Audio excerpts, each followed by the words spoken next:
So, Michelle. So, David. Right, okay. Now, strap yourself in. This is going to be a really, really spy, tech-heavy kind of episode. I know. I have no idea what this is about. Oh, no. You do. You've heard of the place before. This little out-of-the-way place we like to call Pine Gap. It's been alleged that Pine Gap is kind of involved in what's going on in Israel. Allegedly.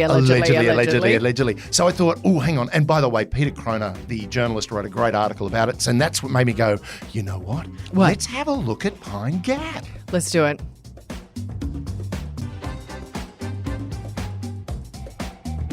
You're listening to I Spied, the remote viewer of Australian intelligence. I can see through your bathroom window from here. Wait, what? I can see through your bathroom window. What are you looking? You're here, so obviously you're not looking. Oh, my God, who's that? Wait, who is that? Oh, my God. Whoa, hang on a minute.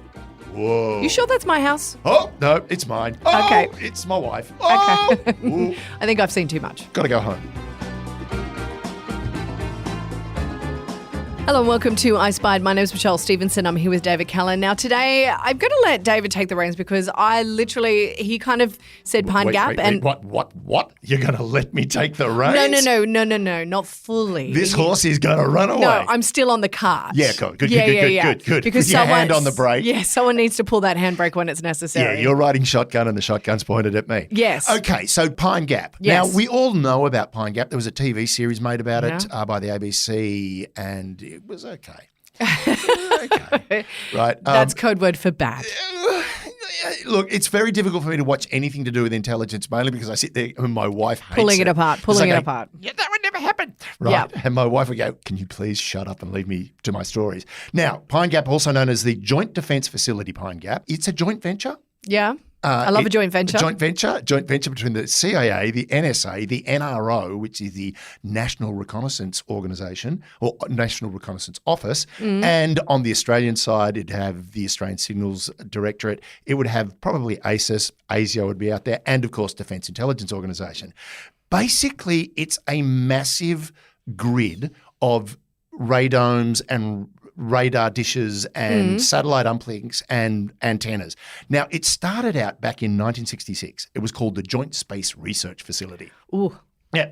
So the Americans and the Australians signed an agreement saying we should put something out near Alice Springs. That's where it is, in the McDonnell Ranges outside Alice Springs. It's about 27 kilometres. Yep. Right, outside Alice Springs. And what they wanted to do was monitor military activity in Russia, China, India, Pakistan, Korea, Japan, and also monitor nuclear testing and make sure that arms control agreements were being verified and everyone was doing especially when nuclear testing is kind of happening in our backyard. Well, yeah, that's kind of interesting. It's like, bang. One went off just down the road at Woomera. Now, that was actually, I think we'd finished up with Woomera by then. That was the 50s.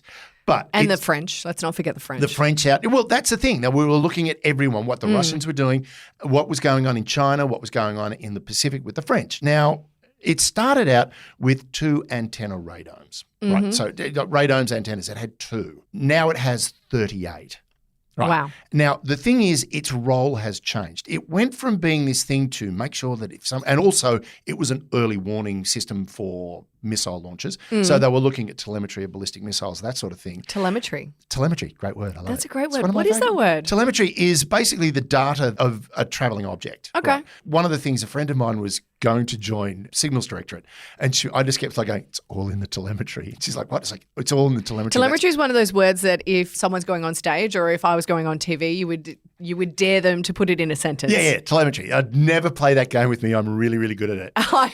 I've been tested with that game on television quite a few times. I'm exceptionally good. Someone actually asked me to put vas deferens into a sentence in public. Great. Right. Now, we know what a vas deferens is, don't we? Yes. Yeah, we do, yeah. For those of you who don't know, look it up. Yep. Anyway, of course, I got up and went. Don't Google image, though. I just went, it makes a vas deferens to your life. So anyway, getting back to Pine Gap. So that was back in 1966. That was the proposal. It was up and running by 1970. Now, it's been an exceptionally controversial place. There was actually, I remember I was working for ASIO at the time, and I'll be honest, there was a file labelled Pine Gap, and it may have come across my desk. I will not talk about what I read in it because I really basically didn't pay much attention. Just tell me off air. I'll tell you off air. Right, and then we'll have to kill you. Yes. And me. Right, so anyway, what happened was while I was working at ASIO, Bob Hawke, as Prime Minister, had said, I'm thinking of closing it down. I'm going to close down Pine Gap because, particularly the left, they didn't like Pine Gap. Why? Because it was a spy place. It was where spies did spy things. The left are funny, aren't they? They're weird They people. don't even understand. They don't understand. Well, the thing is, Bob was invited by the US government to go out to Pine Gap and have a look. Yes, of course. And then he came out white as a sheet. And said, we're keeping it. Yeah, well, we'll keep this. Yeah. The thing is, it's a linchpin in the US military network, okay? So it has a sister site. Its sister site, well, it probably has two sister sites, but the third sister site will be in the United States, and no one knows what that is. But, well, someone does. But the other one is called Menwith Hill. It's in the UK. Now, the thing is, Pine Gap's role has evolved. It's gone, particularly there was another place called Narunga. Narunga was a ground relay station for satellite information. So anything a satellite had, it would fire down to Narunga and then it would get diffused or disseminated out from there. They closed Narunga down in 1999, I think it was. That's when Pine Gap took over that role. Right, so it went from having 2 radomes / antennas to 38. And some of there was one journalist, or actually a professor down at MIT in Melbourne, who basically went and sat in the McDonnell Ranges with the biggest lens he could find to take photos. And there's one radar dish, it looks like, but it looks like a half pipe for a skate park. Yeah. It's like a multiphasic 1,000 upon 1,000 broadband sort of antenna to pick up signals. A lot of what we're picking up is SIGINT. It was all about detecting missiles and making sure everyone was doing the right thing. It's now gone from being strategic intelligence to real-time battlefield intelligence, right? So it supports military operations, the US military operations around the place, ground relay station, satellite, at least 4 Orion advanced spy sats and maybe 1 or 2 of what are called KH-11s, keyhole satellites. We'll talk about those in a minute. A lot of signal interception and, of course, it's quite prominent in drone strikes, particularly targeting. Right. Now, one of the things they do with a lot of the SIGINT they're getting in is they're tracking telephones. And interestingly enough, we're part of the Five Eyes organisation, and one of the things that a lot of people say about Five Eyes is Five Eyes have this habit of spying on each other. Yes. On behalf of each other. So, Canada can't spy on their own citizens for the following reasons. Therefore, we'll do it. Well, Canada won't spy on anyone because they're super lady. So anyway. Which is part of the problem. Yeah. Now, one of the interesting things is when you go to spy satellites, now I love it. When you watch it in a movie, of course, a spy satellite, it will read, the monogram on someone's pen or it will read a letter through a window. No, can't do that. Right. It doesn't have that ability. Actually, Donald Trump. Thanks, Donald. Donald Trump was the guy who revealed just how good our spy satellites are. There was a rocket launch in Iran that went terribly wrong in 2019. And Donald Trump could not resist tweeting the photographs from it. Oh, really? Yeah, he tweeted the photographs. And from the photographs that were tweeted, and they were satellite photos, they worked out, a couple of astronomers went, so the satellite was 398 kilometres off the plane of that site, that launch site. So they went, it must have been in this position in the sky, 60,000 kilometres up, because that's about how far these things are out, anywhere from 30,000 to 60,000 kilometres. And it was pointing, they went, it must be, let's check what satellites are up there. It's that one.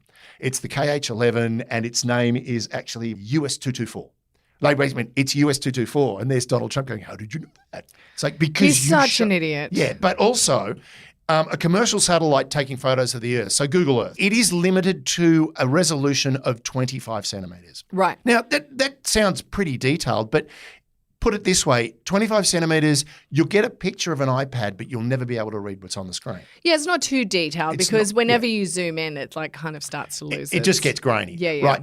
A spy satellite is anywhere from 5 to 10 centimetres resolution. Right. So that's getting a lot tighter. Yes. Now, it's still not a human face. It's still not going to give you good resolution on a human face. So with all of these drone strikes and missile strikes that we have against, say, Al-Qaeda or ISIS targets, how do we know we're getting that guy? How do we know? We know because of the ELINT, the electronic intelligence or the signal intelligence we're getting, because we know it's his phone. Now, this is the thing that they've sort of has come out, and part of it is because of what Donald Trump revealed in 2019. And he's got a big mouth. And a lot of it's got to do, there's more about Trump there, but a lot of it's to do with Snowden. Right. is basically, and a lot of people working in the industry have gone, yeah, well, that's pretty much what he said is true.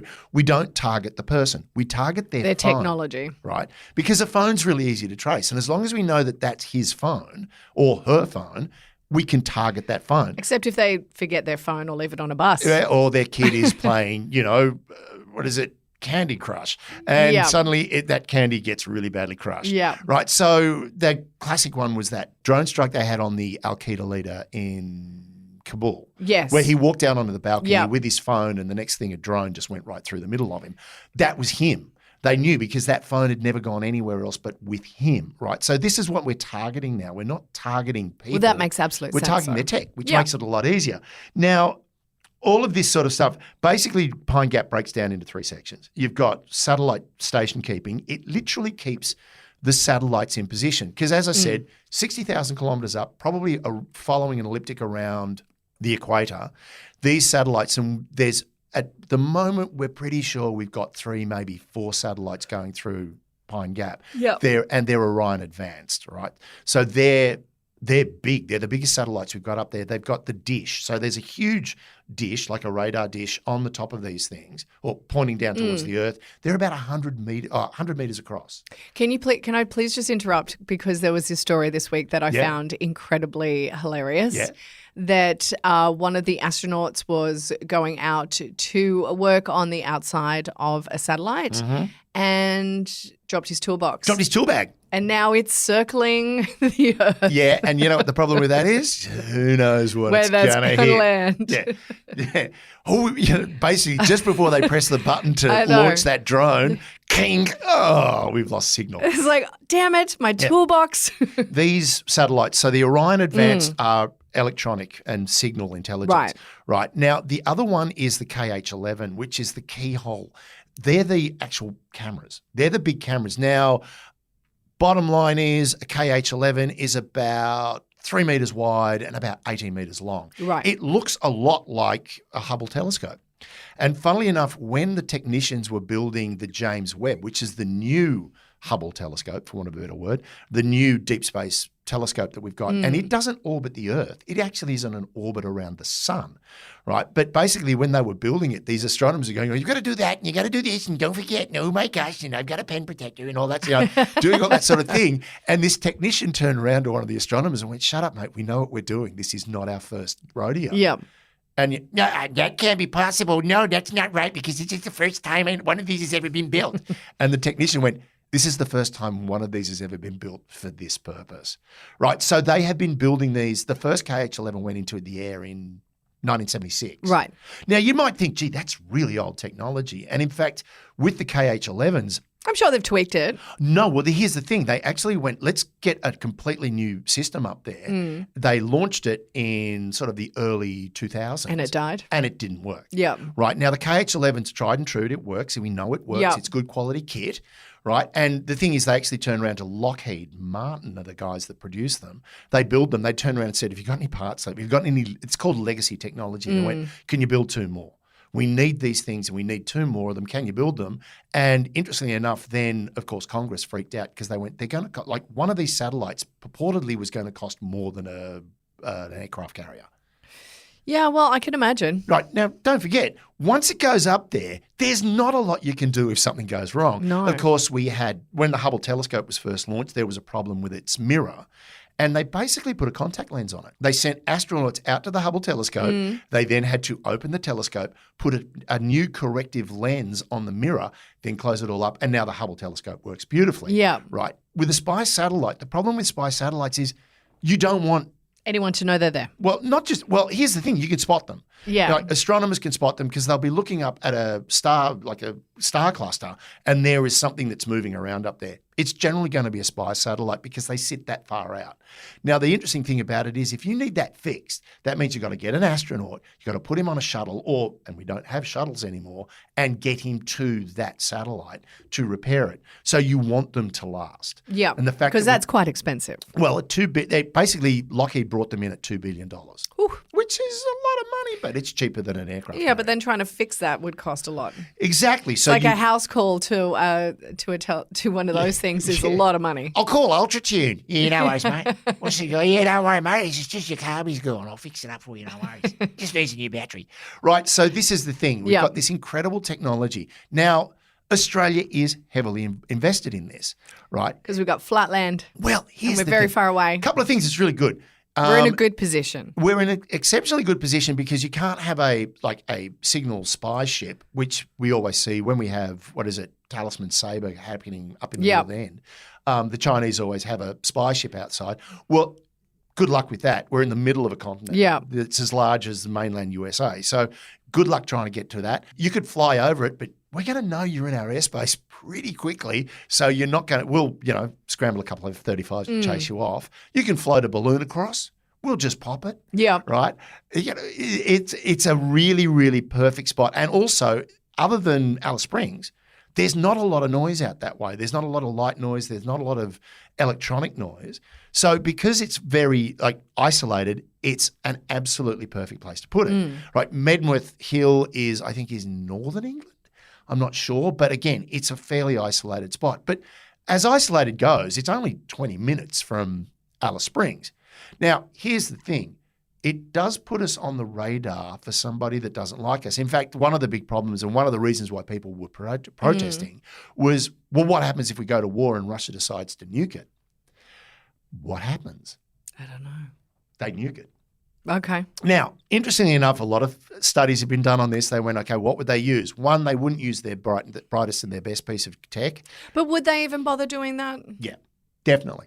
You would like to knock that out because it means that... Are we far enough away from it that we won't be affected? Alice Springs is far away enough from it not to be affected. Okay, great. Right, so put it this way. Knock it down. They would say they'd probably use a 1 megaton device, right? Which means that for 5 kilometres, everything's obliterated. So they're not going to do like Hiroshima level? No, Hiroshima level was only 20 kilotons, I think. 1 megaton's a big bomb. Oh, God. It's very big. It's an order of magnitude larger than what was dropped on Hiroshima or Nagasaki, right? That's not ideal. No, it's not. And particularly if they do an airburst, they've gone for ground detonation and airburst. Either or, it's going to knock out all of the electronics, as we discussed last week. It will knock out all the electronics in Alice Springs for sure, right? You're not going to get telly. Netflix is down. Sorry. Oops, there seems to be a problem with your internet connection. Can I turn it off and on again? No, no, I Let's cannot. just unplug and replug in Alice Springs. That'll fix it. Now, the whole thing with it is because it's in the middle of the McDonnell Ranges, which again hides it from a lot of electronic noise coming out of, say, Alice Springs. Those ranges will protect Alice Springs from any fallout. And it just becomes, as most of these things are, just a question of which way the wind blows for fallout. And again, because it's in a range, it's going to probably isolate it. Yep. Is it a perfect thing? No. And is Alice Springs completely safe?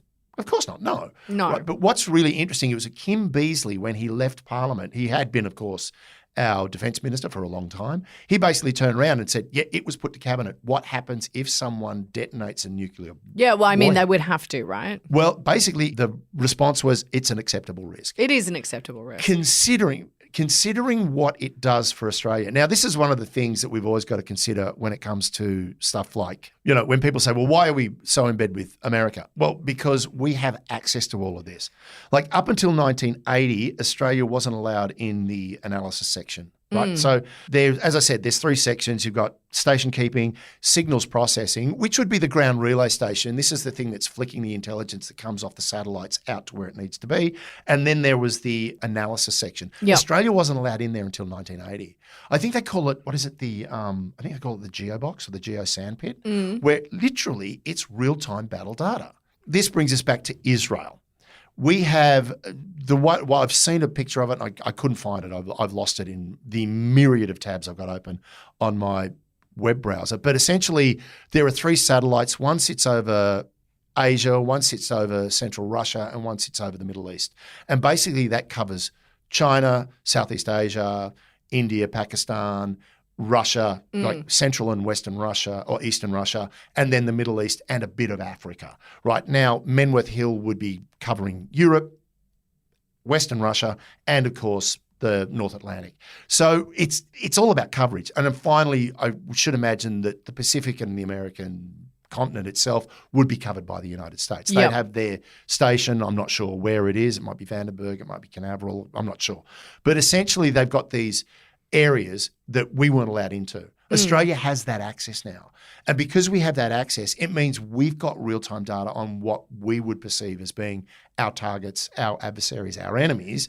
And we don't want to lose that because we cannot afford to do it ourselves. And with what's going on now, particularly, I mean, we've had the Ukraine-Russia stuff and now Israel and what's going on in that part of the world as well. Yeah. How important is it for us to kind of have some skin in the game? Look, when you consider Pine Gap's role in American strategic and also battlefield tactics, the way it's that enmeshed, and the fact that we have been an ally, a staunch ally of the United States since pretty much World War I, and we've gone every single combat scenario they've gone into, like all-out war, we've gone with them, right? There has not been a war that Australia has not gone in if the US has gone in, right? So it's important to us because it puts us on the table. I think it also might explain why the current government is very much, we want this to, like, when the rhetoric that's coming out of the government at the moment about Israel is very much like, let's keep it, let's keep it above board, let's keep it clean, let's not kill civilians, and let's go for a ceasefire without actually supporting it. Because the Americans have this huge chunk of their military. Well, they haven't said let's go for a ceasefire. Well, they are going a ceasefire. It's interesting. I think I was watching Penny Wong on Insiders on Sunday, and she's basically going, we would prefer if a ceasefire happened, but we're not going to push for it. Yeah. Because our main ally is not pushing for it. Yeah, but also, I mean, not to get in the weeds here, but also Hamas is a terrorist organization which will not stop. And then, someone put this to me. They're like, well, when it came to Afghanistan and Al-Qaeda, thousands and thousands of civilians died there, but no one questioned it. Yeah. But remember the civilians that were dying over there, like there was no Israel in that. No, I know. Equation? It's just interesting because like you need to approach Hamas the same way you would approach ISIS or Al-Qaeda. Yeah. Oh, look, I think the problem, just to put Pine Gap on the back burner just for a second, when it comes to Israel, the problem with Israel is it's an exceptionally contentious issue. Oh, it's so that is almost. It's insurmountable. I don't know how we get around it. And particularly when you look at the current government in Israel and their rhetoric, which is extremely conflict-based. And also the fact that every bit of information that comes out of that region is completely untrustworthy. Oh, yeah. Look, I don't know. Completely untrustworthy. Yeah, we don't know what's going on over there. Yeah. But we do know what's going on over there in a sense because we have all of this technology that is literally soaking it up. The difference being, when it comes to the story the public's getting and the story the government's getting, they're two very different stories. Yeah, it's because like even the American government came out and supported kind of the IDF claims that they've been making about the tunnels under the hospitals. Yeah. And they're saying that what we've seen and according to our data, we can support those claims as well. Yeah. Now, and that would be data that's probably coming out of somewhere like Pine Gap. Yeah. Right. Now, this is the thing. When you say how important is it to Australia, it's important because it mollifies one of our, our most important strategic ally, right? What does it do to Australia's position? It puts us in a bit of a precarious spot because, I mean, you can be guaranteed that the satellite data that's coming out of the South China Sea is coming through Pine Gap. Yeah. And if that's the case, China would be, well within their rights, for want of a better word. To want to get rid of it. To want to go, that's the first thing we're going to wipe if war breaks out. Again, it comes down to that. But I also think, isn't it, just part of being a global superpower knowing that you're going to be spied on? Yeah. Look, this is it's like it is what it is. Like, look at what they do to all of our technology. They work hard to take it. Like they reverse engineer it. Yeah, they reverse engineer it. There's like a lot going on with different countries. So I think everyone's just like, all's fair. The thing that I find, all's fair in love and war, but unless you do it to me, then it's not fair, right? And I think that's the real point we've got to get here is like, yes, it is contentious to have such a clinical and extremely important military asset sitting literally in the middle of our continent. But also, if we want to play at the big table, if we want to sit at the big table with the big kids, we need to have the big toys. We got to have skin in the game. Yeah. And this is the way Australia gets skin in the game. And also, it means our intelligence our access to intelligence is that much better. Yeah. Now, interestingly enough, there is a couple of rooms in Pine Gap that Australians aren't allowed to go into. There's one that they just don't talk about. And I think essentially it's going to be what we'd call a switching room, where that's where a lot of data gets basically distributed. The other one is the cryptographic room, right? The US have a cryptographic room. Of course they do. If they're using this thing to soak up other people's communications, you can almost be guaranteed it's being used to send communications out. In fact, Narunga was not only was a ground relay station, it was also a communications base for submarines. The way submarine tactics and strategy works, they don't need that anymore. So that's why Narunga was shut down and everything was shifted over to Pine Gap. But if they need to communicate with the submarine, you're pretty sure to be coming out of somewhere like Pine Gap. Yeah. Right? So it's this linchpin in the American strategic network. And also, it gives us a seat at the big table. Now, there's a second room that the Americans aren't allowed to go into. Oh, what's that one? Our cryptographic room. Oh. Now, the thing is, would we share cryptographic intelligence and cryptographic knowledge with? Yes, of course we would. They're our ally. But we'd still have our own We've got to keep secrets. some cards to ourselves. Got to keep our cards to our chest. Yeah. Right? That's the most important thing in intelligence is, you're my friend. Or no, you're my ally. That doesn't mean make you my friend. No. Right? And as much as we have the rhetoric as we stand staunchly by American, if we get an angle on America in the intelligence world, we will take it. Of course. Like, hey, I slept with the CIA and they told me not to stop. It's like, okay, boys, but she's a bit crazy. She said stop, though. Yeah, no, actually, her boss said stop. Yes, just look at Hot Tub Spy Machine if you're not sure what's going on there. Yeah, it's an little, assault on the ears. It's a sad little episode of a sad little man doing sad little things. Yeah. Why do I keep saying little? It's not good for my personality. No, it's not. You need to go to therapy. So, right. Yes. Bottom line, is Pine Gap being used for the Israel? Nefariously? It is. It will be used to support Israel battlefield tactics, right? So it just will. And are we going to stop? No. Because it's not us that's sending the intelligence out. It's the Americans, right? They've committed to what's going on in Israel wholeheartedly. We're just along for the ride. Literally, that cart we're on, if it was America and Australia, Australia's got the shotgun and it's pointing out. Yes, right? because everything that America puts its grubby little hands into always works out so well. Ah, yeah. Oh, now that was the other thing. Yes. And you will not like this. It's also, Pine Gap is instrumental in drone strikes. Look, I mean, we can't say unmanned anymore. So No, they are unmanned in that when they hit, there's no one on them. But I mean, when you we're not allowed to say unmanned anymore. The autonomous. Autonomous. They actually literally had to strike the usage out. Unpersoned. Unpersoned. Unpeopled. Yeah, but I mean, here's the interesting thing about that is America sort of developed this long-range drone strike capability. If you look at what's going on in the Ukraine, and if you go onto Reddit, it's the Reddit combat footage Reddit. I love that you're so deep into this. What it is, it gets to the point where you just like, I can't watch this anymore because it is literally, they are using drones to take out people one at a time. It's insane. It's this awful footage. If you see these guys cowering next to a rock going, please, I just want to go back to Moscow and be with my mum. And next thing you see a little grenade drop down and the guy's gone. It's like, so drone technology is now getting so grotesquely personal. Yeah, sophisticated. But not unsophisticated. But it's personal, but yet it's not personal. I think that's kind of the issue. Because you're not really facing that person. You're sitting in a room. The interesting thing was it was a piece of footage of a young guy. He wouldn't have been more than 19, 20 years old, right? He's a kid, right? He's sitting there. He's got a set of virtual reality goggles on. It was basically an iPad. Yep. He's sitting there and you see him controlling, and then they cut to the footage from the iPad or the footage from the drone, and you see him drop this thing down into it. Like you see these guys scurry into a bunker.